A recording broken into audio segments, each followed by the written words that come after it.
मानव मस्तिष्क जो कुछ भी कल्पना और विश्वास कर सकता है उसे प्राप्त कर सकता है।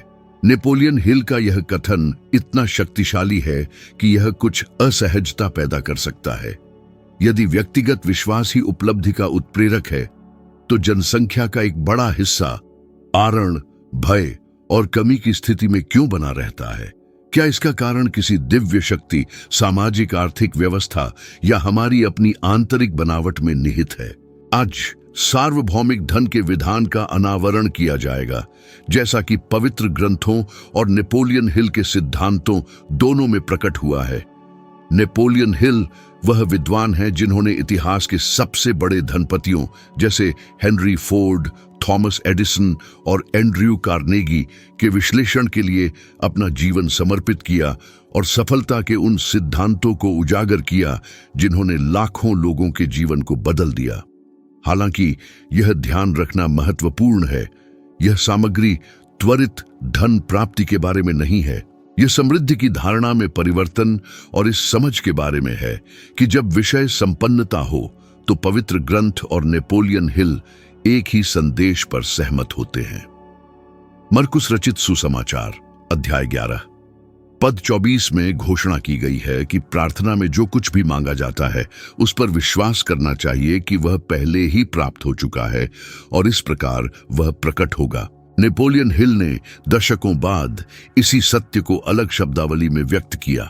मानव मस्तिष्क जो कुछ भी कल्पना कर सकता है और जिसमें विश्वास रख सकता है उसे प्राप्त करने में सक्षम है, और शायद यह समृद्धि और उपलब्धि के संबंध में सबसे मजबूत और साथ ही सबसे उपेक्षित नियम है, क्योंकि अधिकांश व्यक्ति तभी विश्वास प्रकट करते हैं जब वे किसी चीज को देख लेते हैं। वे चमत्कार की आकांक्षा तो करते हैं, लेकिन पहला कदम उठाने से पहले ही हिचकिचाते हैं। यह देखना दिलचस्प है कि यह घटना रोजमर्रा की जिंदगी में कैसे प्रकट होती है।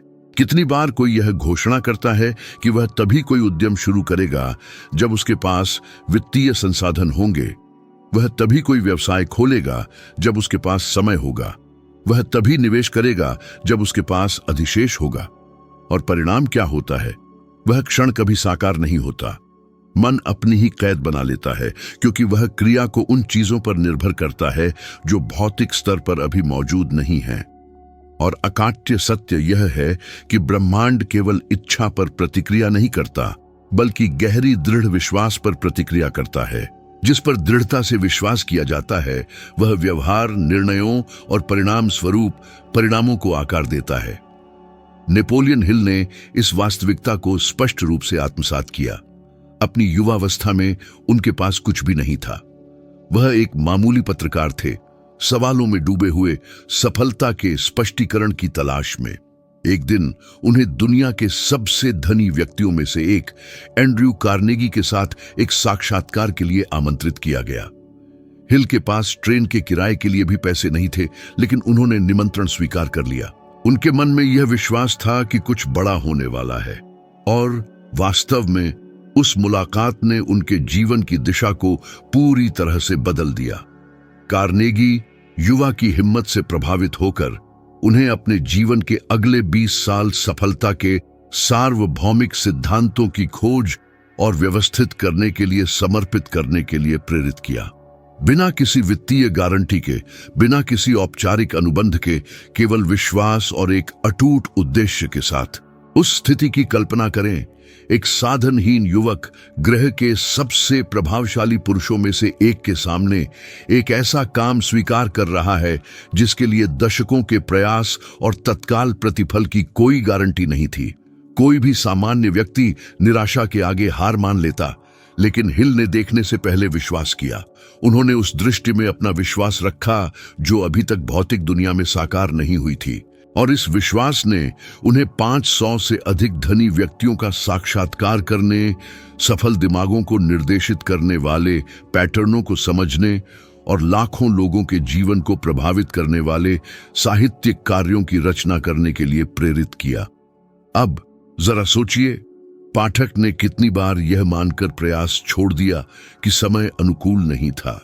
कितनी बार बैंक खाते के शेष का विश्लेषण इस निष्कर्ष पर पहुंचा कि इच्छा उपलब्ध संसाधनों के लिए बहुत बड़ी थी, और क्या होगा यदि केंद्रीय प्रश्न कभी भी आपके पास क्या है इसमें नहीं बल्कि इस दृढ़ विश्वास में निहित था कि आपके लिए क्या संभव है। समकालीन विज्ञान इस बात की पुष्टि करता है जो हिल और पवित्र ग्रंथ सदियों से चर्चा करते आ रहे हैं।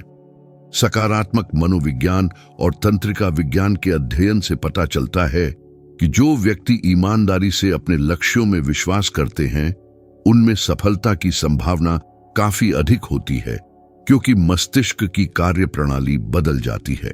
कॉर्टेक्स चयनात्मक ध्यान को सक्रिय करता है और उन अवसरों को समझना शुरू कर देता है जो पहले अगोचर लगते थे। इस घटना को पुष्टिकरण पूर्वाग्रह कॉन्फर्मेशन बायस कहा जाता है। जब किसी चीज की व्यवहार्यता में विश्वास किया जाता है तो मस्तिष्क उस दृढ़ विश्वास को बनाए रखने के लिए सबूत खोजता है। जब संदेह होता है तो वह बिल्कुल विपरीत तरीके से काम करता है। दूसरे शब्दों में, विश्वास ही अपनी वास्तविकता का फिल्टर स्थापित करता है। कई लोग आस्था को निष्क्रियता से भ्रमित करते हैं। वे मानते हैं कि विश्वास करने का अर्थ है स्थिर रहना, यह इंतजार करना कि कुछ ईथर से प्रकट हो। हालांकि आस्था गतिशीलता है। यह वह दृढ़ विश्वास है जो प्रतिकूल परिस्थितियों में भी कार्य करने के लिए प्रेरित करता है। प्रामाणिक विश्वास बाहरी परिस्थितियों से बंधा नहीं है, वह उन्हें बदल देता है। और यही कारण है कि पवित्र ग्रंथ और नेपोलियन हिल सहमत होते हैं। किसी भी परिवर्तन का प्रारंभिक चरण आंतरिक होता है। यह इतनी तीव्रता और प्रबलता से विश्वास करना है कि ब्रह्मांड आपकी दृष्टि की दिशा में आगे बढ़ने के लिए बाध्य हो जाता है। नेपोलियन हिल ने एक ऐसी घटना का अनुभव किया जो इस आधार को मार्मिक रूप से दर्शाती है। एक अवसर पर वे गहरे अभाव के द्वार से गुजर रहे थे। उनके पास पत्नी, बच्चे थे और आय का कोई स्थिर स्रोत नहीं था। वित्तीय दायित्व जमा हो रहे थे और अभाव स्पष्ट रूप से महसूस होने लगा था। एक दिन जब वे निराशा की स्थिति में सड़कों पर घूम रहे थे तो वे रुक गए और विवेक की तलाश में एक मौन प्रार्थना शुरू की। कुछ ही समय बाद एक अचानक विचार उभरा। वे अपने घर भागे, एक पुरानी टाइपराइटर मशीन उठाई और लगभग उन्मत्त तरीके से उन सिद्धांतों को दर्ज करना शुरू कर दिया जो उन्होंने वर्षों के अनुसंधान के दौरान प्राप्त किए थे। वह उनकी कृति सोचो और धनवान बनो, थिंक एंड ग्रो रिच की नींव बनेगी, जिसने उन्हें गरीबी से उबारा और उन्हें सर्वकालिक सबसे अधिक पढ़े जाने वाले लेखकों में से एक बना दिया। यह घटना एक मजबूत भावना को जगाती है, क्योंकि यह दर्शाता है कि सच्ची आस्था ठीक तभी खिलती है जब सब कुछ खोया हुआ लगता है, जब कोई ठोस सबूत नहीं होता लेकिन दृढ़ विश्वास बना रहता है। और यह इसी दहलीज पर है कि कई लोग हार मान लेते हैं, यह महसूस किए बिना कि वे परिवर्तन की सीमा को पार करने से बस एक कदम दूर थे। अधिकांश व्यक्ति जो लगातार अपनी वित्तीय स्थिति से असंतोष व्यक्त करते हैं, वे एक अदृश्य चक्र में फंसे हुए हैं।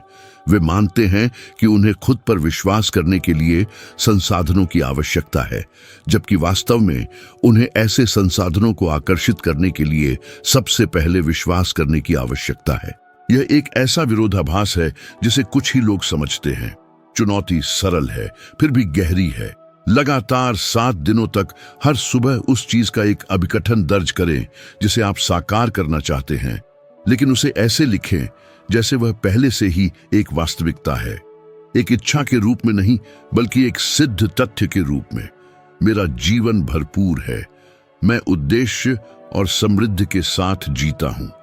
मैं ऐसे अवसरों को आकर्षित करता हूं जो मुझे महान बनाते हैं। इस अभ्यास को विश्वास के साथ करें जैसे कोई अदृश्य बीज बोता है। शुरुआत में यह अजीब लग सकता है, मन प्रतिरोध दिखाएगा।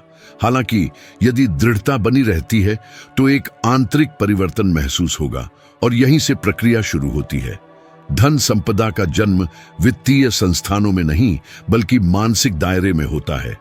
अभाव भी इसी सिद्धांत का पालन करता है, और जो सफल होते हैं और जो असफल होते हैं उनके बीच का अंतर ठीक इसी में निहित है। विजेता देखने से पहले विश्वास करते हैं, वे अमूर्त को देखते हैं, अप्राप्य पर भरोसा करते हैं और ऐसे कार्य करते हैं जैसे कि चमत्कार पहले ही हो चुका हो। ये वही दृष्टिकोण है जो पहाड़ों को हिलाता है। ये वही परिप्रेक्ष्य है जो इच्छाओं को वास्तविकताओं में बदल देता है। क्योंकि अंततः विश्वास केवल यात्रा का पहला कदम नहीं है, यह स्वयं यात्रा है। नीति वचन की पुस्तक अध्याय 29 पद 18 में चेतावनी दी गई है कि जहां दृष्टि नहीं होती वहां लोग नष्ट हो जाते हैं। यह समृद्धि के सबसे शक्तिशाली नियमों में से एक है और सबसे उपेक्षित में से एक भी है। अधिकांश व्यक्ति प्रतिभा की कमी के कारण या अवसरों की कमी के कारण अभाव की स्थिति में नहीं होते हैं, बल्कि दिशा की कमी के कारण होते हैं। सच्चाई यह है कि जो अपने लक्ष्य निर्धारित नहीं करता वह किसी भी परिस्थिति को स्वीकार कर लेता है, और किसी भी परिस्थिति को स्वीकार करना स्वचालित रूप से जीने, समस्याओं पर प्रतिक्रिया करने के बजाय अपना भाग्य स्वयं बनाने के समान है। नेपोलियन हिल इसे एक निश्चित उद्देश्य रखना कहते थे।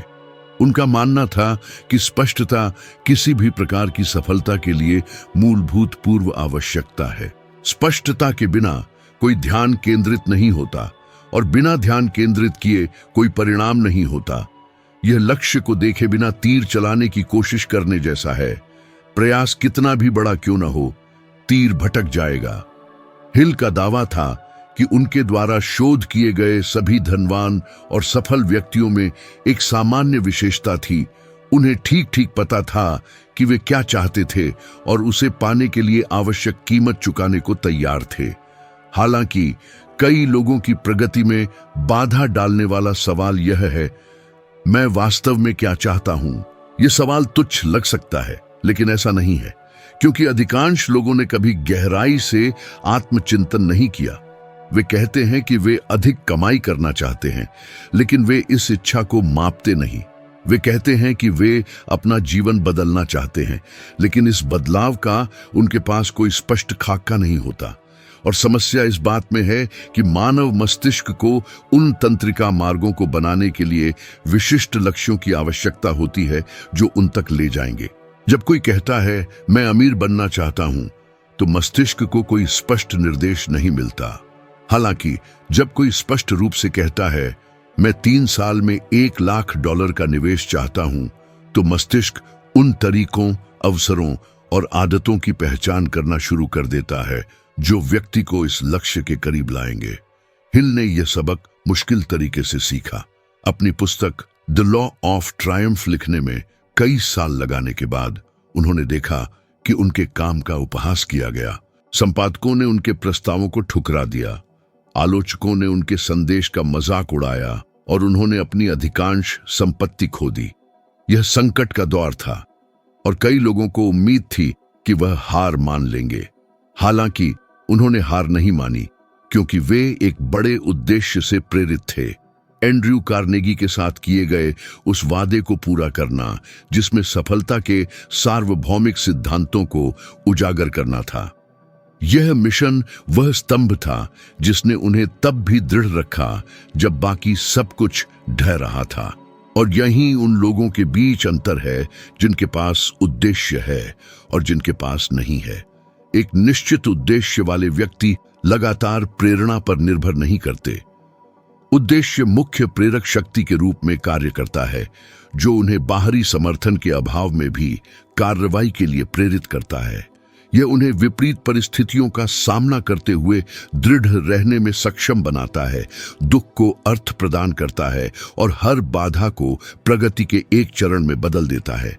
कैलिफोर्निया विश्वविद्यालय द्वारा किए गए एक शोध से पता चला है कि जो व्यक्ति स्पष्ट रूप से लक्ष्य निर्धारित और दस्तावेजित करते हैं, उनमें वित्तीय और भावनात्मक सफलता प्राप्त करने की संभावना उन लोगों की तुलना में 10 गुना अधिक होती है जो केवल अपने उद्देश्यों पर विचार करते हैं। यह खोज दर्शाती है कि केवल एक उद्देश्य को परिभाषित और दर्ज करने से प्रतिबद्धता की एक मानसिक संरचना उत्पन्न होती है। इसे अवचेतन मन को एक स्पष्ट निर्देश जारी करने के रूप में समझा जा सकता है, जो उसे व्यक्ति के लाभ के लिए विवेकपूर्ण ढंग से कार्य करने का निर्देश देता है। परिणाम स्वरूप यह आबादी के एक बड़े हिस्से द्वारा अनुभव की जाने वाली दिशाहीनता की भावना का एक अंतर्निहित कारण हो सकता है। ऐसे व्यक्ति निरंतर गतिविधि की स्थिति में होते हैं, अत्यधिक बोझिल और थके हुए होते हैं, लेकिन उनके पास कोई स्पष्ट दिशा नहीं होती। असफलता का डर और गलत चुनाव करने की आशंका उन्हें निष्क्रिय कर देती है। इस प्रकार वे एक मध्यवर्ती स्थिति में रहते हैं, सभी को संतुष्ट करने का प्रयास करते हैं। यह नहीं समझते कि निष्क्रियता और अनिर्णय अपने आप में एक विकल्प है, आमतौर पर यथास्थिति बनाए रखने का विकल्प। पवित्र शास्त्र और हिल के सिद्धांत इस बात पर सहमत है कि दूरदर्शिता का अभाव ठहराव की जड़ है। जब किसी व्यक्ति में अपने इरादों के बारे में स्पष्टता का अभाव होता है, तो बाहरी वातावरण उसके विकल्पों को नियंत्रित करता है। विज्ञापन, नियोक्ता और दैनिक मांगें दिशा निर्धारित करती हैं, जो एक पतवारहीन नाव की तरह होती है जो हवाओं और आकस्मिकताओं के भरोसे बहती हुई। नेपोलियन हिल ने एक बार बताया था कि अपने जीवन के सबसे चुनौतीपूर्ण दौर के दौरान, जब वे वित्तीय दायित्वों को पूरा करने में असमर्थ थे और असफलता के बोझ से दबे थे, तो वे अपने उद्देश्य को याद करते और जोर से बोलते थे, मेरा मिशन इस संदेश को विश्व स्तर पर फैलाना है। यह संक्षिप्त कथन उन्हें सहारा देता था और उन्हें अपना लेखन जारी रखने के लिए प्रेरित करता था। वे समझते थे कि उनका उद्यम केवल प्रकाशनों के व्यावसायीकरण तक सीमित नहीं था, बल्कि व्यक्तियों के जीवन में एक वास्तविक परिवर्तन लाना था।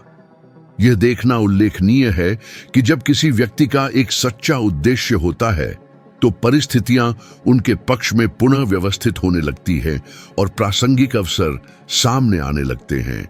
यह रहस्यवाद नहीं, बल्कि ध्यान केंद्रित करने की एक अभिव्यक्ति है। जब कोई ठीक ठीक परिभाषित करता है कि वह क्या चाहता है, तो मस्तिष्क पर्यावरणीय जानकारी को फिल्टर करना शुरू कर देता है, ऐसे अवसरों की पहचान करता है जिन्हें पहले अनदेखा किया गया होगा। न्यूरोसाइंस इस प्रक्रिया को रेटिकुलर एक्टिवेशन सिस्टम कहता है। यह वही तंत्र है जिसके कारण किसी विशेष मॉडल का वाहन खरीदने के बाद वह हर जगह अधिक बार देखा जाता है। वास्तव में क्या बदलता है? आपका ध्यान। और ध्यान मानवीय क्षमता की सबसे अनमोल शक्ति है। उद्देश्य की कमी व्यापक थकावट का कारण है, जिसका अनुभव कई लोग करते हैं, उल्लेखनीय उपलब्धियों के अभाव में भी। यह एक अस्तित्वगत शून्यता की भावना पैदा करती है, यह धारणा कि जीवन किसी महत्वपूर्ण प्रगति के बिना गुजर रहा है। यह बदले में प्रेरणाहीनता, निराशा और आत्म तोड़फोड़ का एक हानिकारक चक्र स्थापित करता है।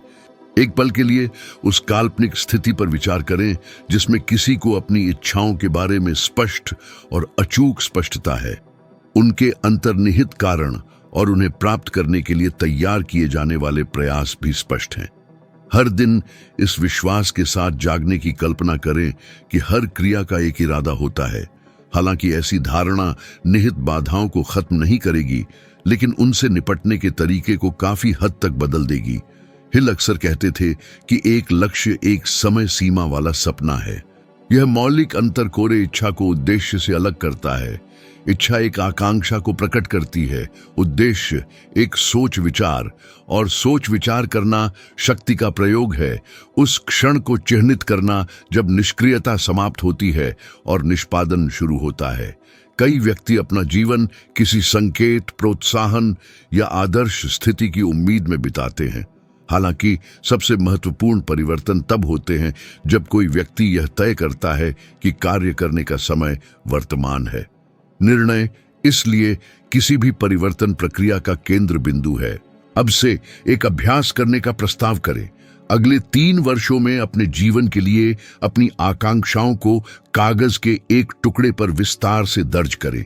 विवरण के साथ निर्दिष्ट करें आपका वांछित स्थान, वे लोग जिनके साथ आप रहना चाहते हैं, वे गतिविधियां जिन्हें आप करना चाहते हैं, और वह भावनात्मक स्थिति जिसे आप प्राप्त करना चाहते हैं। उसके बाद इसे प्रतिदिन जोर से पढ़ें। हालांकि यह एक प्राथमिक अभ्यास लगता है, लेकिन कुछ ही इसे अपनाते हैं और ठीक इसी कारण से कुछ ही महत्वपूर्ण परिवर्तन का अनुभव करते हैं। अंततः एक स्पष्ट रूप से निर्धारित उद्देश्य समृद्धि की यात्रा में मार्गदर्शक प्रकाश स्तंभ के रूप में कार्य करता है। इसकी अनुपस्थिति में हर उपलब्धि खोखली लगती है। इसके साथ यहां तक कि असफलताओं को भी अर्थ मिलता है। इसी बिंदु पर सच्ची समृद्धि प्रकट होती है, जब मौद्रिक संसाधन मुख्य लक्ष्य की स्थिति से आगे बढ़कर व्यक्ति के व्यवसाय का एक स्वाभाविक परिणाम बन जाते हैं। नीति वचन अध्याय 13 पद 20 में चेतावनी दी गई है कि जो बुद्धिमानों के साथ चलता है वह बुद्धिमान होता है, परंतु मूर्खों का संगी नष्ट हो जाएगा। यह मानव मार्ग को नियंत्रित करने वाले सबसे सूक्ष्म और साथ ही सबसे प्रभावशाली कानूनों में से एक है। नेपोलियन हिल इस अवधारणा को मास्टरमाइंड का नियम, द लॉ ऑफ मास्टरमाइंड कहते थे। एक सिद्धांत जो कहता है कि जब दो या दो से अधिक व्यक्ति एक साथ एक ही कृत उद्देश्य और दिशा के साथ एकजुट होते हैं तो उनके बीच एक सुप्त शक्ति उभरती है। इस ऊर्जा को, जिसे उन्होंने तीसरा मन या सामूहिक बुद्धिमत्ता बताया, वह व्यक्तिगत क्षमता को लगभग अलौकिक तरीके से विस्तारित करती है। इसके अतिरिक्त यह देखा गया है कि पवित्र शास्त्र सदियों पहले ही इस विषय पर बात कर चुके थे। मानव प्रकृति एकांत के लिए नहीं बनी है। सबसे महान उपलब्धियां आध्यात्मिक और भौतिक दोनों स्तरों पर एक सामान्य उद्देश्य से सामंजस्य स्थापित करने वाले बुद्धिमत्ता और आकांक्षाओं के एकीकरण से उभरी हैं। यीशु ने अपने शिष्यों को कार्य सौंपते हुए उन्हें दो दो करके भेजा, सहमति में निहित शक्ति को पहचानते हुए। जब दो मन सहमति में संरेखित होते हैं तो दृढ़ विश्वास मजबूत होता है, अनिश्चितता दूर हो जाती है और जो असंभव लगता था वह धीरे धीरे संभव हो जाता है। नेपोलियन हिल ने अपने युग के सबसे सफल व्यक्तियों का अवलोकन करके इस सिद्धांत को समझा। उन्होंने हेनरी फोर्ड, थॉमस एडिसन और हार्वे फायरस्टोन के साथ घनिष्ठ संपर्क बनाए रखा, जो उल्लेखनीय हस्तियां थीं और सौहार्द और सहयोग का एक घेरा बनाती थीं। ये लोग विचारों के आदान प्रदान, आपसी प्रोत्साहन और दुविधाओं को सुलझाने के लिए नियमित रूप से एकत्रित होते थे। ऐसी बातचीत नवाचारों की अवधारणा, उद्यमों की स्थापना और आंदोलनों की शुरुआत में परिणत हुई, जिसने वैश्विक परिदृश्य में क्रांति ला दी। व्यक्तिगत रूप से हर कोई शानदार प्रदर्शन कर रहा था। एक साथ वे अजेय बन गए। अब इस प्रश्न पर विचार करें, आप किन लोगों के साथ समय बिताते हैं और आपके रिश्ते कैसे हैं? कौन से व्यक्ति आपकी धारणा को सबसे अधिक प्रभावित करते हैं और आपकी बुद्धि का पोषण करते हैं? क्योंकि आपकी धारणा से कोई फर्क नहीं पड़ता। आपकी पहचान उन 5 लोगों का औसत है जिनके साथ आप सबसे अधिक बातचीत करते हैं। नकारात्मक सोच वाले लोगों के साथ रोजाना रहना अव्यावहारिक है, जो लगातार शिकायतें, संदेह और हारने की बातें करते रहते हैं, और साथ ही विकास उन्मुख मानसिकता बनाए रखना संभव नहीं है। आपके आसपास का माहौल आपकी सोच के तरीकों को आकार देता है, और जिस तरह से आप सोचते हैं, बदले में आप जिन अनुभवों को आकर्षित करते हैं उन्हें निर्धारित करता है। हिल ने इस सिद्धांत को अपने व्यक्तिगत अनुभवों से भी सीखा। अपने जीवन के एक निश्चित मोड़ पर उन्हें तीव्र निराशा और वित्तीय अभाव का सामना करना पड़ा। जिस परियोजना पर वह वर्षों से काम कर रहे थे वह ठप पड़ गई थी। वित्तीय देनदारियां बढ़ती जा रही थीं और उनका आत्मविश्वास डगमगाने लगा था। इसी बीच उनके एक करीबी दोस्त, उद्यमी क्लेमेंट स्टोन, उनके जीवन में आए। स्टोन को उन सिद्धांतों में गहरा विश्वास था जिनकी हिल ने वकालत की थी, और उन्होंने उन्हें सहयोग करने के लिए आमंत्रित किया। मिलकर उन्होंने एक ऐसी साझेदारी स्थापित की जिसने हिल की प्रेरणा को पुनर्जीवित किया, उन्हें अपनी लेखन गतिविधियों को फिर से शुरू करने और व्याख्यान देने के लिए प्रेरित किया। इस संबंध ने उनके करियर को सुरक्षित रखा और उन्हें हार मानने की कगार से बचाया। एक आकस्मिक मुलाकात, एक रणनीतिक सहयोग, एक दिमाग दूसरे से जुड़ा हुआ, यह अवलोकन दर्शाता है कि सफलता की प्राप्ति अकेले नहीं होती है। प्रत्येक समृद्ध व्यक्ति के पास किसी न किसी रूप में एक सहायता समूह होता है, जिसमें मित्र, गुरु, सहयोगी, परिवार के सदस्य या यहाँ तक कि समुदाय भी शामिल हो सकते हैं जो उनके विकास को बढ़ावा देते हैं। इसी तरह जो लोग निराशावादी दृष्टिकोण वाले व्यक्तियों के साथ जुड़ते हैं वे अनिवार्य रूप से ऐसी सोच को अपना लेते हैं जिससे अभावग्रस्त परिणाम सामने आते हैं। हार्वर्ड विश्वविद्यालय द्वारा किए गए एक शोध में 100 से अधिक व्यक्तियों को 75 वर्षों से अधिक समय तक मॉनिटर किया गया, जिसका परिणाम एक उल्लेखनीय निष्कर्ष निकला। मानव संबंधों की उत्कृष्टता खुशी, लंबी उम्र और यहां तक कि वित्तीय समृद्धि का सबसे महत्वपूर्ण संकेतक है। मुद्दे का सार केवल आय की मात्रा में नहीं बल्कि सहयोगियों की गुणवत्ता में निहित है। स्वस्थ मानव संबंध संतुलित बुद्धि का पोषण करते हैं और संतुलित बुद्धि स्थायी समृद्धि लाती है। हालांकि एक महत्वपूर्ण विवरण है जिसे नेपोलियन हिल हमेशा उजागर करते थे। मास्टरमाइंड की प्रभावशीलता सद्भाव के अस्तित्व पर निर्भर करती है। महत्वाकांक्षी व्यक्तियों का मात्र एक साथ आना व्यर्थ है यदि उनमें प्रतिस्पर्धा, ईर्ष्या या स्वार्थ प्रबल हो। सच्ची शक्ति तभी उभरती है जब आपसी सम्मान और उद्देश्यों का संरेखण हो। परिणाम स्वरूप हिल ने सलाह दी कि प्रत्येक व्यक्ति को समान मूल्यों वाले अन्य लोगों के साथ जुड़ने की कोशिश करनी चाहिए, भले ही वे अनुभव या प्रभाव के विभिन्न चरणों में हों। महत्व स्थिति में नहीं बल्कि इरादे की पवित्रता में है।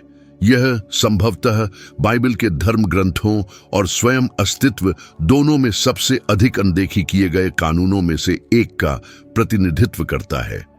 कई व्यक्ति अकेले ही प्रगति करने का प्रयास करते हैं, यह मानते हुए कि वे सभी मुद्दों को अकेले ही सुलझा सकते हैं। हालांकि एकांत कमजोर करता है और अहंकार विवेक को धुंधला करता है।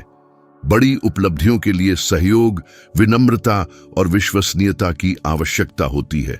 यह कोई संयोग नहीं है कि पेड़ वन पारिस्थितिकी प्रणालियों में अधिक मजबूती से विकसित होते हैं, जहां उनकी जड़ें आपस में जुड़ी होती हैं और पोषक तत्व साझा किए जाते हैं।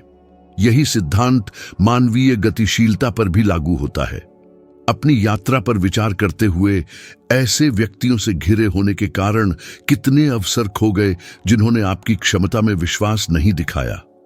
ऐसे कितने अवसर आए जब एक इच्छा साझा की गई और प्राप्त प्रतिक्रिया केवल आलोचना या व्यंग्य थी। ऐसी नकारात्मक बातें बुद्धि के लिए विष के समान है, जो दृढ़ विश्वास को नष्ट करती हैं और साहस को कम करती है। परिणाम स्वरूप उन लोगों से दूरी बनाने का दृढ़ संकल्प जो नकारात्मक प्रभाव डालते हैं, आत्मसम्मान और आत्मविश्वास का प्रतीक है। अंत में हम एक चुनौती प्रस्तुत करते हैं जिसमें आपके आंतरिक और बाहरी वातावरण को पूरी तरह से बदल सकने की क्षमता है। 30 दिनों की अवधि के दौरान उन व्यक्तियों के साथ बातचीत करने से बचें जो केवल शिकायत करने में लगे रहते हैं, जो दूसरों की आकांक्षाओं का तिरस्कार करते हैं या जो अभाव की मानसिकता में डूबे रहते हैं। उन लोगों के साथ नजदीकी बढ़ानी चाहिए जो प्रेरित करते हैं, भले ही बातचीत दूर से हो। ऑडियो विजुअल सामग्री देखने, साहित्यिक कृतियों को पढ़ने और जीवनियों का अध्ययन करने के माध्यम से धीरे धीरे यह महत्वपूर्ण ऊर्जा व्यक्ति में प्रवेश करेगी और आसपास की दुनिया के बारे में उसकी धारणा को फिर से कॉन्फ़िगर करेगी। सभोपदेशक में एक ऐसा अंश है जो यह घोषणा करता है कि एक व्यक्ति के बजाय 2 का होना अधिक लाभदायक है, क्योंकि यदि उनमें से एक गिर जाता है तो दूसरा उसे उठने में मदद करेगा। यह मास्टरमाइंड अवधारणा का सार है। यह केवल आर्थिक समृद्धि प्राप्त करने के बारे में नहीं है, बल्कि तालमेल वाले मिलन के माध्यम से भावनात्मक और आध्यात्मिक क्षेत्रों में खुद को मजबूत करने के बारे में है। नेपोलियन हिल ने समझा कि जब मानव मन अकेला होता है तो वह कमजोर होता है, लेकिन जब वह समान उद्देश्य से प्रेरित अन्य मनों से जुड़ता है तो वह अजेय बन जाता है। इतिहास ऐसे प्रेरक उदाहरणों से भरा पड़ा है। एडिसन को फोर्ड का सहयोग मिला। फोर्ड ने बदले में फायरस्टोन पर भरोसा किया। हिल को कार्नेगी और स्टोन का समर्थन मिला। यीशु के 12 शिष्य थे। इनमें से किसी भी ऐतिहासिक व्यक्ति ने अकेले में कुछ भी महान नहीं बनाया। ऐसा इस तथ्य के कारण है कि वह प्रेरक शक्ति जो साम्राज्यों, क्रांतियों और असाधारण कार्यों को जन्म देती है, हमेशा समान उद्देश्य की ओर निर्देशित दिमागों और दिलों के मिलन से उभरती है। इसलिए यह अनिवार्य है कि उन व्यक्तियों को बुद्धिमानी से चुनें जिन्हें आप अपने जीवन में प्रवेश करने की अनुमति देते हैं। प्रत्येक संवाद, प्रत्येक सलाह, प्रत्येक बाहरी प्रभाव एक बीज का प्रतिनिधित्व करता है, और जो आज मन में बोया जाता है वही कल की फसल तय करेगा।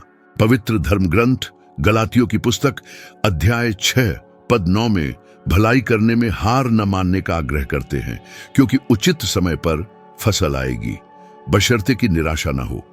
यह सबसे गहरे सत्यों में से एक है और साथ ही इसे लागू करने में सबसे चुनौतीपूर्ण में से एक है। जब सभी परिस्थितियां अनुकूल हों तो दृढ़ रहना एक सरल कार्य है। हालांकि जब आसपास सब कुछ ढहता हुआ प्रतीत होता है, तब भी अटूट विश्वास बनाए रखना ऐसे विश्वास की मांग करता है जिसे कुछ ही लोग निरंतरता के साथ बनाए रख पाते हैं। नेपोलियन हिल ने इस घटना को सफलता की अंतिम परीक्षा के रूप में नामित किया। उनके स्पष्टीकरणों के अनुसार हर पुरुष या महिला जो किसी उद्देश्य का पीछा करने का प्रस्ताव करता है, उसे परीक्षणों से गुजरना होगा। ब्रह्मांड उनके शब्दों में यह जांचता हुआ प्रतीत होता है कि व्यक्ति वास्तव में क्या चाहता है। दृढ़ता वह कसौटी है जो दूरदर्शी लोगों को प्राप्त करने वालों से अलग करती है। सभी के पास विचार, योजनाएं और आकांक्षाएं होती हैं, लेकिन कुछ ही लोग तब लौ को जलाए रख पाते हैं जब रास्ता अंधेरा हो जाता है। अधिकांश लोग अपने जीवन के आसन्न परिवर्तन की दहलीज पर ही हार मान लेते हैं, और यह एक शांत अनुपात की त्रासदी का प्रतिनिधित्व करता है। आप कितने लोगों को जानते हैं जिन्होंने उत्साह के साथ कुछ शुरू किया लेकिन पहली कठिनाई पर ही उसे छोड़ दिया? कितने लोगों ने एक परियोजना, एक रिश्ते, एक सपने को त्याग दिया, न कि उसकी अंतर्निहित असंभवता के कारण, बल्कि सही समय का इंतजार करने में धैर्य खोने के कारण। नेपोलियन हिल ने इस वास्तविकता को करीब से अनुभव किया। जब उन्होंने सोचो और अमीर बनो पुस्तक लिखी तो वह अपने जीवन के सबसे कठिन दौर में से एक से गुजर रहे थे। यह 1929 का वर्ष था और दुनिया महामंदी में डूबी हुई थी, जिसमें हजारों व्यक्तियों ने रातों रात अपनी संपत्ति खो दी थी। हिल ने भी अपनी संपत्ति का लगभग कुल नुकसान अनुभव किया। वह वित्तीय संसाधनों के बिना थे, काफी कर्ज में थे और एक परिवार का भरण पोषण करने की जिम्मेदारी उनके ऊपर थी। अधिकांश लोग उस बिंदु पर विपरीत परिस्थितियों के आगे झुक जाते, लेकिन उन्होंने ऐसा नहीं किया। उन्हें विश्वास था कि उनका मिशन तात्कालिक परिस्थितियों से बढ़कर था। जबकि मानवता निराश थी, हिल लेखन में लगे हुए थे।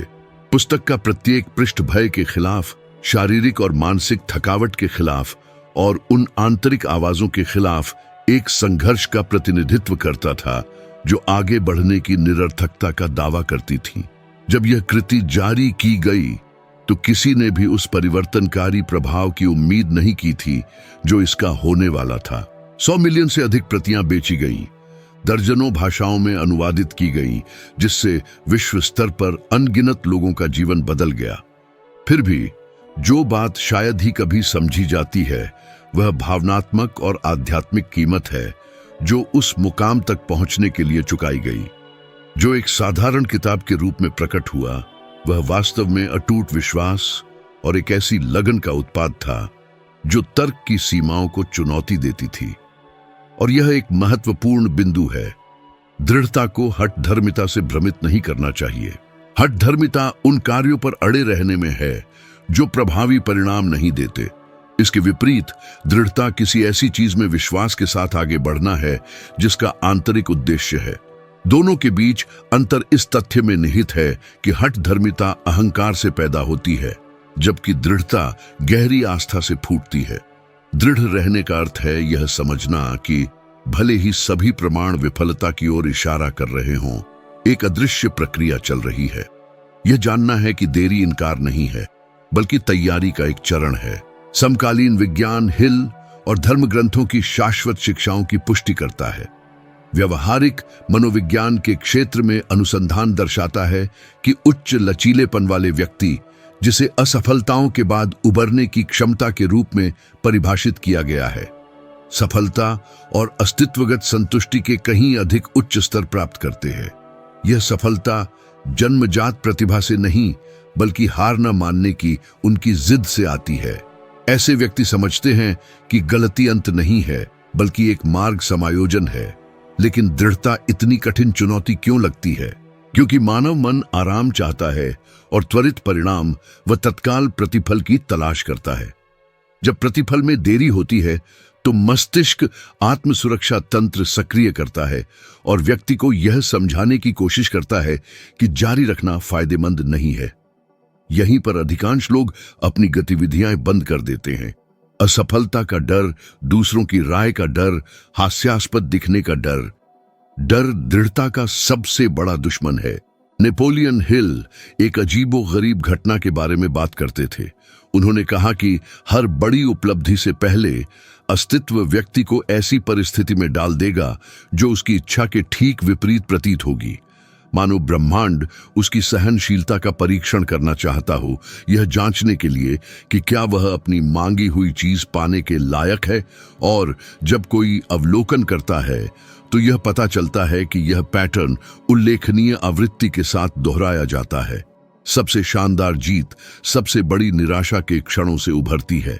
महामंदी के दौरान जबकि लाखों लोग अपनी दौलत और उम्मीद खो रहे थे, हिल को उस व्याप्त अराजकता के बीच एक उद्देश्य दिखाई दिया। उन्हें विश्वास था कि यह व्यक्तियों को धन के बारे में एक अलग दृष्टिकोण विकसित करने के लिए शिक्षित करने का आदर्श समय था। वित्तीय संसाधनों पर विशेष रूप से ध्यान केंद्रित करने के बजाय उन्होंने उन्हें प्रचुरता की मानसिकता विकसित करना सिखाया, क्योंकि वे जानते थे कि सच्ची समृद्धि मन में ही उत्पन्न होती है। इस दृष्टिकोण ने न केवल उन्हें सक्रिय रखा बल्कि उन्हें अपनी सदी की सबसे प्रभावशाली आवाजों में से एक बना दिया।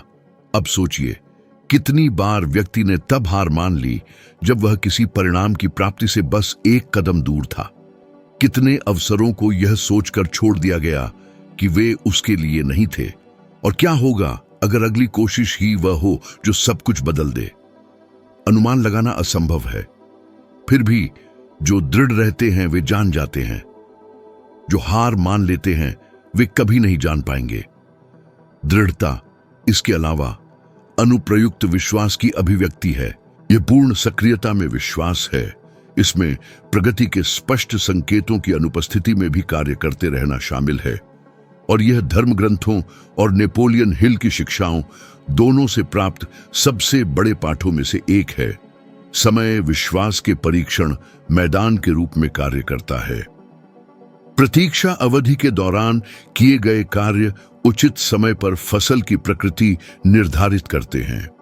हिल की जीवनी में एक मार्मिक प्रसंग है जो इस सिद्धांत की शक्ति को दर्शाता है। अपनी किताब के प्रकाशन के बाद उन्हें फिर से वित्तीय कठिनाइयों का सामना करना पड़ा। एक समय उन्हें एक कार्यक्रम में भाषण देने के लिए आमंत्रित किया गया था, लेकिन उनके पास उचित पोशाक खरीदने के लिए भी पैसे नहीं थे। फिर भी वे उपस्थित हुए।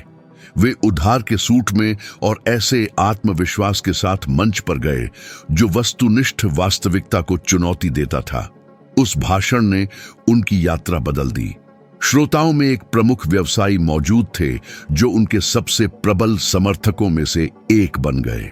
हिल दोहराते थे कि यदि उन्होंने एक दिन पहले भी हार मान ली होती तो वह मुलाकात कभी नहीं हुई होती। इस प्रकार की दृढ़ता ऐसी भावनाएं जगाती है जो केवल प्रशंसा से परे हैं। यह उन लोगों में भावना, प्रेरणा और एक आंतरिक तथा मौन शक्ति को जगाती है जो इसे देखते हैं, क्योंकि हर इंसान के अंदर एक टूटने का बिंदु होता है, एक सीमा जहां वह हार मानने पर विचार करता है। और जब ऐसी कहानियां सुनी जाती हैं तो यह महसूस होता है कि शायद अभी एक और कदम उठाया जा सकता है। यही कारण है कि दृढ़ता सिर्फ एक सद्गुण नहीं है, यह भविष्य के साथ एक समझौता है। यह अटूट निर्णय है कि चाहे कितना भी समय लगे, जिस पर विश्वास किया जाता है वह साकार होगा। यह विश्वास है कि ब्रह्मांड, दैवीय विधान या नियति उन लोगों को अनदेखा नहीं करती जो विश्वास के साथ कार्य करते हैं। अस्तित्व व्यक्ति के धैर्य, शक्ति और विश्वास की परीक्षा लेगा। कभी कभी ऐसा लगेगा कि सब कुछ ढह रहा है, लेकिन ठीक इसी संदर्भ में दृढ़ता को फलना फूलना चाहिए, क्योंकि अराजकता के केंद्र में ही जीत का बीज बोया जाता है, और जो इसे सींचना नहीं छोड़ता वह देर सवेर फल के उगने का गवाह बनेगा। यदि पाठक इस बिंदु तक पहुंच गए हैं तो यह उनके अपने विकास के प्रति एक आंतरिक प्रतिबद्धता को दर्शाता है, और ठीक इसी कारण से लेखक भी नहीं रुकता। यहां प्रस्तुत प्रत्येक शब्द, प्रत्येक विचार का एक अत्यंत स्पष्ट उद्देश्य है, पाठक को अपनी सच्ची क्षमता जगाने में मदद करना और यह समझना कि कुछ भी संयोग से नहीं होता है। यात्रा जारी है और अगला चरण तुरंत सामने है। इस समय स्क्रीन पर एक ऑडियो विजुअल संसाधन उपलब्ध है, और यह गारंटी है कि यह अब तक कवर किए गए सभी विषयों के बारे में आपकी समझ को और बढ़ाएगा। इस नई सामग्री में पूरी तरह से डूबने के लिए क्लिक करने की सलाह दी जाती है, क्योंकि आगे जो कुछ भी आएगा वह आपको विकास और परिवर्तन के इस मार्ग पर और भी गहराई तक ले जाएगा। लेखक पाठक के साथ बने रहने के लिए प्रतिबद्ध है, प्रत्येक ऑडियो विजुअल खंड के साथ यह दर्शाते हुए कि व्यक्तिगत विकास भाग्य का उत्पाद नहीं है, बल्कि एक सचेत पसंद का परिणाम है, और जो बढ़ने का फैसला करता है वह कभी भी अपनी मूल स्थिति में वापस नहीं आता। मैं अगले ऑडियो विजुअल खंड में आपका इंतजार कर रहा हूं।